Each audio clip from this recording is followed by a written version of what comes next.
வணக்கம் குரு ஜோதிடம் சேனல் நேர்களே, நான் உங்கள் அன்பான சயின்டிபிக் வேதிக் அஸ்ட்ராலஜர் அஸ்ட்ரோரண்டி பேசுகிறேன். நல்லது நினைப்போம், நல்லதே நடக்கும். இந்த வீடியோவில் நம்ம என்ன பார்க்க போறோம்னா, ரிஷப ராசிக்காரர்களுக்கு ஜூலை 2026 எத்தகைய ஒரு மாதமாக, பலாபலன்கள் நிறைந்த ஒரு மாதமாக இருக்க போகுதுங்கிறத சயின்டிபிக் வேதிக் அஸ்ட்ராலஜி முறையில எந்த விஷயத்தையும் மிகைப்படுத்தாமல், பரிகாரங்கள் அது மாதிரி விஷயத்துக்கெல்லாம் போகாமல், எது மாற இடத்தில் ராசிக்கு எந்த மாற டிகிரியில் எந்த கிரகம் இருந்தால் எது மாற ஒரு பொது பலன், பொது தாக்குதல், இந்த ஒளி தத்துவ பிரகாரம் எந்த மாற ஒரு தாக்கம் ரிஷபராசிக்காரருக்கு கொடுக்கும். ஃபார் எக்ஸாம்பிள் பாருங்க, ஆண்டு கிரகம் என்று சொல்லப்படுகிற சனி 11ஆம் இடத்துல நீடித்திருக்கிறார், குரு 3ஆம் இடத்துக்கு வந்து விட்டார், ராகு 10ஆம் இடத்துல இருக்கிறார், கேது 4ஆம் இடத்துல இருக்கார். இந்த ஆண்டு கிரகத்தின் சஞ்சாரம் எந்த தாக்குதலை, எது மாதிரி ஒரு அமைப்பை, எது மாதிரி ஒரு தாக்கத்தை ரிஷபராசிக்காரர் கொடுக்குதுன்னா, இதுவரை குருவால் பார்க்கப்பட்ட ராகு இப்ப குருவால் பார்க்கப்படாத ராகுவாக 10ஆம் இடத்துல நீடித்திருக்கிறார் ரிஷபராசிக்கு. ஸோ வேலையில நம்ம கொஞ்சம் பிரச்சனைகள் வரும். இதுவரை கொஞ்சம் ஸ்மூத்தா போயிட்டு இருந்ததெல்லாம் கொஞ்சம் களைச்சுட்ட மாதிரி இருக்கும். தொழில்ல கொஞ்சம் அதிகமான ஒரு ரீஆர்கனைசேஷன், கொஞ்சம் மாற்றி அமைக்கிறதுலாம் கொஞ்சம் செய்ய வேண்டியதா இருக்கும். இடம், வீடு, வண்டி, வாகனத்துல கொஞ்சம் கேர்ஃபுல்லா பார்க்க வேண்டியதா இருக்கும். சர்வீஸ் பண்ண வேண்டியதா இருக்கலாம், அப்கிரேட் பண்ண வேண்டியதா இருக்கலாம். தாயாரின் உடல் நலம் கொஞ்சம் பார்க்க வேண்டியதா இருக்கும். இது மாதிரி ஒரு பொது பலன்கள் கொடுக்கக்கூடிய அமைப்பு இந்த ராகு கேது 10 நாள்ல எந்த ஒரு சுப பார்வையும் இல்லாம இருக்கிறதுனால இருக்கு. அதே மாதிரி சனி 11ஆம் இடத்துல இருக்கக்கூடிய சனி இப்ப குருவால் பார்க்கப்படுவது அருமை. அது சனி திசை போயிட்டு இருக்கிற ரிஷபராசிகளுக்கெல்லாம் நல்ல பலன்களை எதிர்பார்க்கலாம்.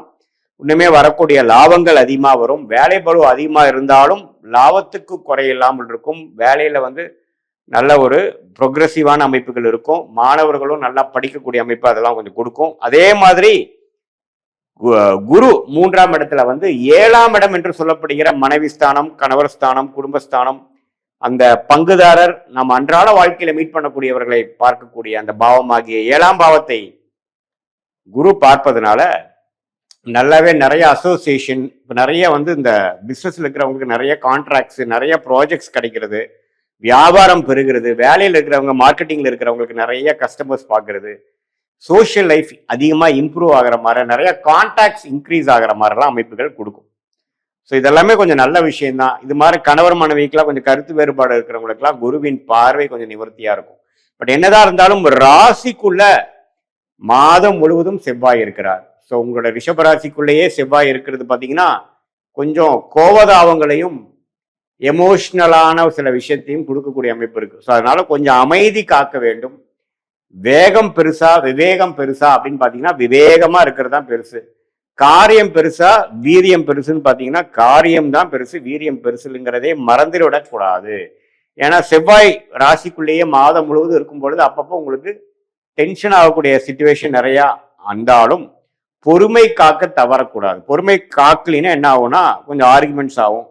நாம ஏதோ நினைச்சு பேசணும், அது வேற மாதிரி முடிஞ்சிருச்சுறாங்கிற மாதிரி சில அமைப்புகள் உங்களுக்கு சில பாதிப்புகளை கொடுக்கும். ஸோ அதனால கொஞ்சம் கவனமாக விவேகமாக ரிஷபராசிக்காரர்கள் இருக்க வேண்டும். அதே மாதிரி 2ஆம் இடத்துல புதன் மக்ரமாக பல வாரங்கள் 3 வாரமே இருக்கிறார். சுக்கிரன் 4ஆம் இடத்துக்கு வரார். ராசி அதிபதியே 4ஆம் இடத்துக்கு 2வது வாரத்திலிருந்து வருவது அருமையான விஷயம். ஸோ கண்டிப்பா வேலை, தொழில், அம்மா விஷயங்கள் எல்லாம் முன்னேற்றங்கள் உண்டு.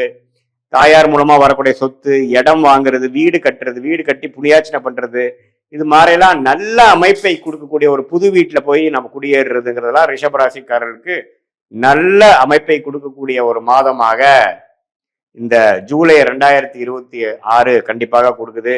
அதே சமயத்துல சூரியன் பாருங்க 3ஆம் இடத்துக்கு வரார் 2ஆம் இடத்துல இருந்து, அதுவும் நல்ல மாற்றத்தை கொடுக்கக்கூடிய அமைப்புகள் உண்டு. ஸோ ஏதோ ஒரு இடம் வாங்கினதை விற்கிற மாதிரி அமைப்பு, அது மூலமா காசு தீட்டி சில பிரச்சனைகளை சால்வ் பண்ணிக்கிறது, பிஸ்னஸை வளர்க்குறது, அதே மாதிரி பிஸ்னஸ் வேலையில சில சீர்திருத்தங்களை செய்ய வேண்டிய அமைப்பு, சில பிஸ்னஸை விடுறது, சிலதை இன்க்ரீஸ் பண்றது, சில ப்ராடக்ட்ஸை விடுறது, சில ப்ராடக்ட்ஸை இன்க்ரீஸ் பண்றது, அது மாதிரி விஷயங்கள். மல்டிபிள் பிஸ்னஸ் பண்றவங்களுக்கு எல்லாம் பாத்தீங்கன்னா ஏதோ ஒரு பிஸ்னஸ் நல்லா வர பிஸ்னஸ் மட்டும் கான்சென்ட்ரேட் பண்ணி வராத பிஸ்னஸ் கொஞ்சம் குறைக்கிறது, அது மாதிரி பல விஷயங்களை கொடுக்கக்கூடிய அமைப்புகள், நீங்க முடிவெடுக்க வேண்டிய அமைப்புகள்லாம் வருது. ஸோ எப்பவுமே அந்த குரு 3ஆம் இடத்துல இருந்து 7, 9, 11 பார்க்கும் பொழுது லாபம் பெறுவதற்காகவும் அடுத்த லெவல் நம்ம முன்னேறுவதற்காகவும் சில முயற்சிகளை எடுக்கக்கூடிய அமைப்புகள் கண்டிப்பாக இருக்கு. அதுல இந்த ஜூலை மாதம் நெக்ஸ்ட் வரக்கூடிய காலகட்டத்துக்கு வேணுங்கிற ஒரு அடித்தளத்தை கொடுக்கக்கூடிய ஒரு மாதமாக, அது வேலையில் இருக்கிறவங்களா இருந்தாலும் சரி, தொழில் பண்றவங்களா இருந்தாலும் சரி, படிக்கிற மாணவர்களா இருந்தாலும் சரி, அதிக முயற்சிகள் எடுத்து அவங்க என்ன எய்ம் பண்ணாங்களோ அதை அடைவதற்காக பெரிய ஒரு முயற்சியும் உழைப்பும் போடக்கூடிய ஒரு அற்புதமான ஒரு மாதமாக இந்த ஜூலை மாதம் இருக்குங்க. ஏன்னா ராசி அதிபதி 4ஆம் இடத்துக்கு 2வது வாரத்திலே வந்துடுறார்.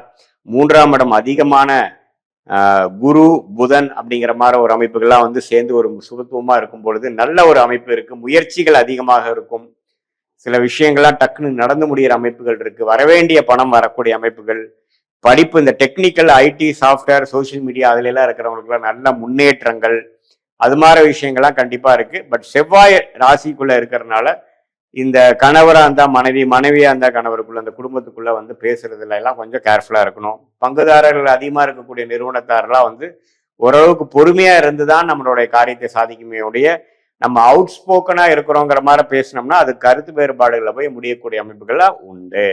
மற்றபடி சனி 11ஆம் இடத்தில் நீடித்திருக்கிறது. அதிக லாபத்தை கொடுக்கக்கூடிய அமைப்பு, லைஃப் ஸ்மூத்தா போகக்கூடிய அமைப்பு, பாசிட்டிவா போகக்கூடிய அமைப்பு எல்லாம் ஒண்ணுமே மெயின்டைன் ஆகக்கூடிய அமைப்புகளாக இருக்கிறது.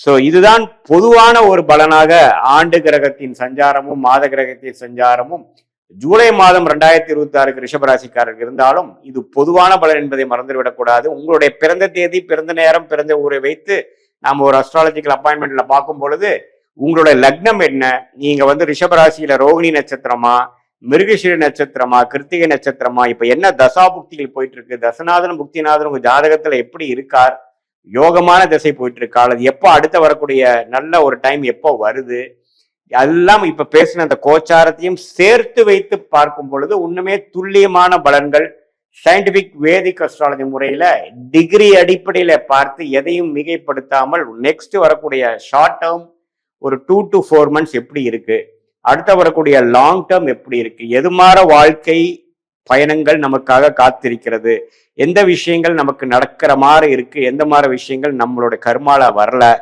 எந்த பிராப்தங்கள் இருக்கு, எந்த பிராப்தங்கள் நமக்கு சரி வராது, எந்த நேரத்தில் நம்ம இடம் மாறலாம், எந்த நேரத்தில் நம்ம வேலை மாறலாம், எந்த நேரத்தில் இந்த முடிவு எடுக்கலாம், எந்த நேரம் வரைக்கும் பொறுமையாக இருக்கணும், எந்த துறை நமக்கு லாபகமாக யோகமாக வருகிறது, எந்த மேற்படிப்பு நமக்கு கை கொடுக்கும், கல்யாணம் அமையக்கூடிய டைம் எப்போ, நம்மளுடைய திருமணம் எப்படி இருக்கு, காதல் திருமணமா அல்லது அரேஞ்ச் மேரேஜா, எது மாதிரி அமைப்புகள் இருக்கு, வெளிநாடு போகக்கூடிய யோகம் இருக்கா, அல்லது நம்ம உள்நாட்டிலே இருக்கிறதா நமக்கு திருப்தியா, நமக்கு யோகமா இருக்கா, அதே சமயத்துல நம்மளுடைய வேலைகள் அரசு சார்ந்த விஷயமா போலாமா அல்லது பிரைவேட் செக்டாரா போலாமா, எது நமக்கு யோகமா இருக்குன்னு தெரிந்து கொண்டே ஆனால் அதுக்கு தகுந்த மாதிரி திட்டங்களை நீங்கள் தீட்டி வாழ்க்கையில் எளிதில் வெற்றி பெற்று எதிர்நீச்சலே போடாமல் நம்ம கர்மா என்னவோ அதுக்கு தகுந்த மாதிரி நம்மளுடைய செயல்களை அலைன் பண்ணிட்டு அதுக்கு பிரகாரம் நம்ம வாழும் பொழுது எளிதில் வாழ்க்கையில் வெற்றி பெற முடியும் என்று சொல்ல விரும்புகிறேன்.